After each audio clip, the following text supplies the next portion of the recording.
అందరికీ జై శ్రీ గణేశ, జై శ్రీరామ్. ఇక్కడైతే నేను ఖైరతాబాద్ పెద్ద వినాయకుని దగ్గర అయితే మళ్ళీ ఒకసారి వచ్చిన మార్నింగ్ అప్డేట్ కవర్ చేయడానికి అయితే నిన్న రాలేకపోయినా, అందుకోసం సారీ అయితే చెప్తున్నా. ఇప్పుడైతే చూద్దాం ఏం అప్డేట్ ఉండదు ఏముండదు. బ్యాక్ సైడ్ మనకు గ్లోబ్ అయితే రెడీ అయిందంట, అదైతే చూద్దాం. నడండి ఒకసారి, చలో. सुधा अपना आदमी काम कर रहा है, गांड मारा सुधा, दूसरा आदमी आया पब्लिक, उसको क्या बोला वो मानने नहीं। अरे अरे जान दो मत मारो. अंदर चला गया, अंदर चुप सो गया. జై శ్రీ గణేశ, జై శ్రీరామ్. చూస్తున్నట్లయితే మనకి ఇక్కడ మొత్తం కవర్ కప్పడం అయితే జరిగింది మన వినాయకునికి. ఇక ఫేస్లు అయితే రెడీ అయినాయంట. ఇట్లయితే ఇన్ఫర్మేషన్ దొరికింది. మన వినాయకుని 3 ఫేజెస్ అయితే మొత్తం మనకు ఫస్ట్ లేయర్ ఇంకా సెకండ్ లేయర్ కూడా కంప్లీట్ అయిపోయిందంట. ఇక కవర్ తీస్తే మనకు అదైతే కనిపిస్తుంది. ఎందుకంటే మనకు ఖైరతాబాద్లో రెయిన్ఫాల్ అవుతుంది కదా, అందుకోసమే కవర్ అయితే తీస్తలే. ఇప్పుడైతే మట్టి వర్క్స్ నడుస్తున్నాయి కదా, ఫస్ట్ ఇంకా సెకండ్ లేయర్ కి సంబంధించిన మట్టి వర్క్ నడుస్తున్నాయి కదా, అందుకోసమే కవర్ తీస్తలే అనమాట.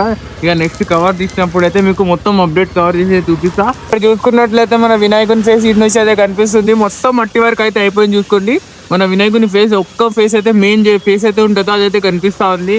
దాన్ని జూమ్ చేసి చూపిస్తా. చూసుకోండి, ఈ విధంగా అయితే మనకు మొత్తం పైన కిరీటం నుంచి మన నాగుల పాము 5 పడగల పాము నుంచి కంప్లీట్ అయితే అయిపోయింది. ఇక మనకు తొండంకి కొంచెం మిగిలింది, ఫస్ట్ లేయర్కి సంబంధించిన వర్క్ అయితే మిగిలింది అనమాట. అది కూడా ఈరోజు చేసేస్తారంట. ఇక మనకు చెన్నై నుంచి వచ్చిన టీం అయితే మొత్తం కంప్లీట్ అయితే చేసేదంట. మీకు పైన వెళ్ళి చూపించలేను, అందుకోసమే కింద నుంచే చూపిస్తున్నా.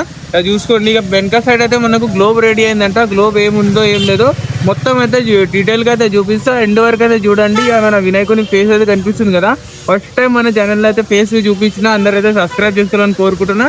లైక్ అయితే చేసుకోండి, మన వినాయకుని దర్శనం కూడా చేసుకోండి. జై శ్రీ గణేష్. చూసుకోండి ఒకసారి అయితే దగ్గరికి వెళ్ళి గ్లోబ్ అయితే చూపిస్తా. చలో, పెద్ద వినాయకుని పాదాల దగ్గర అయితే మళ్ళీ ఒకసారి వచ్చినా. చూసుకోండి, ఈ విధంగా అయితే ఉంది. డైలీ అయితే ఎవరైనా ఎవరు వచ్చి మనకు చందా ఇంకా మనకు ఉండి సమర్పిస్తారు కదా, వాళ్ళందరూ వచ్చి మనకైతే ఇక్కడ కొబ్బరికాయ కొట్టి పూలు అయితే జల్లుతారు. మనకు అగరబత్తిగా పెడుతారు అనమాట. పూజ చేసుకుంటారు. పూజ కాకముందే మనకైతే మొత్తం పూజలు అయితే చేసుకుంటారు. ఎందుకంటే భక్తులు వస్తూనే ఉంటారు. మనకు ఈ 3 నెలలు మన వినాయకుని పాదాలు ఎక్కలైతే రెడీ అవుతాయి కదా, అప్పుడు వస్తూనే ఉంటారు ఎవరైనా పూజ చేసుకోనికి. మన అన్ని విగ్రహాలకైతే సెకండ్ లేయర్ కి సంబంధించిన వర్క్ అయితే కంప్లీట్ అయి ఉంది. నెక్స్ట్ మండే వచ్చేసి మనకు 3rd లేయర్ వస్తుంది అనమాట. మన జొగరా వాళ్ళ అన్న సార్ టీం వాళ్ళ వస్తారనమాట. వాళ్ళు వచ్చిన తర్వాత మనకు మొత్తం వర్క్ అయితే కంప్లీట్ అవుతుంది. Second layer, 3rd layer. ఇక అప్పటి నుంచి అయితే ఇంకా ఫాస్ట్ అయితే నడుస్తాయి. మన వినాయకుని మొత్తం కోటింగ్ అయితే అవుతుంది. చూసుకోండి, ఈ విధంగా అయితే ఉంది. ఇక పైన అయితే పోలేను కానీ ఇక కింద నుంచి చూపిస్తా. ఒకసారి మీకు గ్లోబ్ చూపిస్తా. గ్లోబ్ అందరు అడుగుతారు కామెంట్లో గ్లోబ్ ఏమైందన్నా అని. ఒకసారి గ్లోబ్ కూడా చూపిస్తా. ఇక్కడ నుంచి కొంచెం చూసుకోండి, ఇక్కడ కనిపిస్తుంది ఆ గ్లోబ్ పార్ట్, చిన్న పార్ట్ అయితే కనిపిస్తుంది. చూసుకోండి, ఇది అయితే మనకు గ్లోబ్ అన్నమాట. బ్యాక్ సైడ్ వస్తుంది. మొత్తం మనకు కట్టి ఉండడం వల్ల కనిపిస్తలేదు కానీ గ్లోబ్ అయితే ఉంది. ఇవ్వండి, ఈ సైడ్ ఇట్లా రౌండ్ షేప్ లో వచ్చింది, ఇక ఈ సైడ్ ఇట్లా రౌండ్ షేప్ లో వచ్చింది. ఒకసారి బ్యాక్ సైడ్ నుంచి చూపిస్తే అప్పుడైతే క్లియర్లీ మీకు కనిపిస్తుంది. నడని చూద్దాం. చూడండి గైస్, మనకైతే గ్లోబ్ పార్ట్ అయితే బ్యాక్ సైడ్ నుంచి అయితే కనిపిస్తూ ఉంది. చూసుకోండి, ఇదైతే మొత్తం రౌండ్ లా కనిపిస్తుందా. ఇట్లా అయితే ఇదైతే మొత్తం గ్లోబ్ అన్నమాట. మొత్తం ఐరన్ రాడ్స్ అయితే మనకు అడ్డంగా ఇంకా నిలువుగా అయితే మొత్తం ఐరన్ రాడ్స్ అయితే కొట్టేసారు. అది కొట్టిన తర్వాత మనకు గ్లోబ్ షేప్ అయితే వచ్చింది. దానికైతే ఇక జాలి కొడతారు. ఈరోజు ఈవినింగ్ వరకు అయితే జాలి కొట్టి ఫస్ట్ లేయర్ కి సంబంధించిన మట్టి వరకు అయితే నడుస్తుంది. మన వినాయకుని ఫేసెస్ అయితే రెడీ అయినాయి.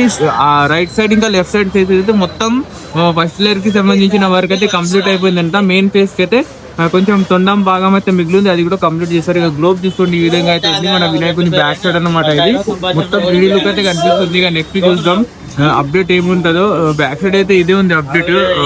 చూసుకోండి, ఇది అయితే మన గ్లోబ్ అన్నమాట. ఈ విధంగా అయితే ఉంది.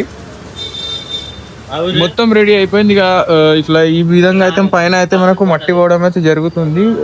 తాళ్ల ద్వారా అయితే మట్టి అయితే పంపిస్తా ఉన్నారు. చూసుకోండి, ఈ విధంగా కింద నుంచి ఈ బ్యాగ్స్ అయితే కట్టి తీసుకొని అయితే పైన అయితే గుంజుతారు. పైన మన వినాయకుని ఫేస్ దగ్గర కోసం అయితే మట్టి అయితే పోతుంది. మన వినాయకుని ఫేస్ అయితే కొంచెం తొండం పార్ట్ అయితే కనిపిస్తుంది. చూసుకోండి, ఇది కనిపిస్తుందా, ఇది మొత్తం తొండం అన్నమాట. ఇక వినాయకుని ఫేస్, బాడీ మనకు మొత్తం ఇట్లా అయితే కనిపిస్తుంది. చూడండి, ఓకేనా. ఈ అప్డేట్ మనకి ఇదే ఉంది, ఎక్కువ అప్డేట్స్ లేవు. ఎందుకంటే పనులు అయితే ఎక్కువ కింద జరుగుతలే, అందుకని నేను చూపించలేకపోతున్నా. పైన ఏమైనా పనులు జరిగితే మీకు చూపించాలని ట్రై చేస్తా, ఓకేనా. ఇక ఇదైతే కడుతుర్రు. మొత్తం ఐరన్ రాడ్లతోనైతే షెడ్ కట్టడం అయితే జరుగుతుంది. ఇక్కడ చూసుకోండి, ఇక ఇదే జరుగుతుంది. కింద వర్క్స్ అయితే ఇదే ఉంది. మన గజ్జలమ్మ తల్లి దేవి అయితే యాజ్ ఇట్ ఈస్గా ఎలా ఉందో అలానే ఉంది. ఎక్కువ వర్క్స్ అయితే ఏం జరుగుతాయి, అందుకే కంటెంట్ అయితే ఏం దొరకలే. ఇక నెక్స్ట్ మండే నుంచి అయితే డైలీ రెగ్యులర్గా వస్తూనే ఉంటుంది కంటెంట్, మన ఛానల్ మీద అప్డేట్స్ వస్తూనే ఉంటాయి. ఇప్పుడు దాకా అయితే అందరు సబ్స్క్రైబ్ చేసిన వాళ్ళు కోరుకున్నా, లైక్ చేయండి, షేర్ చేయండి. నెక్స్ట్ వీడియోలో అయితే కలుద్దాం. చలో అందరికీ జై శివని. చూసుకోండి గాయస్, మనకైతే మన వినాయకుని ఫేస్ కనిపిస్తూ ఉంది, చూసుకున్నారా? మన వినాయకుని ఫేస్ కొంచెం పాట అయితే కనిపిస్తుంది మనకు, రైట్ లెఫ్ట్ సైడ్గా ఫేస్ అయితే కనిపిస్తుంది. అందరు చూసుకోండి, ఇక కొంచెం ఇట్లా సైడ్కి వచ్చింది కాబట్టి చూపిస్తున్నా మీకు. చూసుకోండి, ఈ విధంగా అయితే ఉంది ఫేస్ అయితే. పనులు అయితే జరుగుతున్నాయి, ఫస్ట్ లేయర్కి సంబంధించిన వర్క్ అయితే చేస్తున్నారు అన్నమాట. పైన ఫినిషింగ్ ఇస్తారు, ఫస్ట్ లేయర్కి సంబంధించిన వర్క్ అయితే నడుస్తున్నాయి. చూడండి, ఇక ఎప్పుడు తీస్తారో అప్పుడైతే మనం మొత్తం క్లియర్లు అయితే చూపించు అందరికీ. చూసుకోండి, మన వినాయకుని దంతాలు అన్నమాట, దంతాలు అక్కడ ఇంకో ఫేస్, ఇక్కడ ఫేసు, పైన కిరీటం, నాగం పాము. చూసుకోండి, మొత్తం ఇవి టైప్ అయితే ఉంది.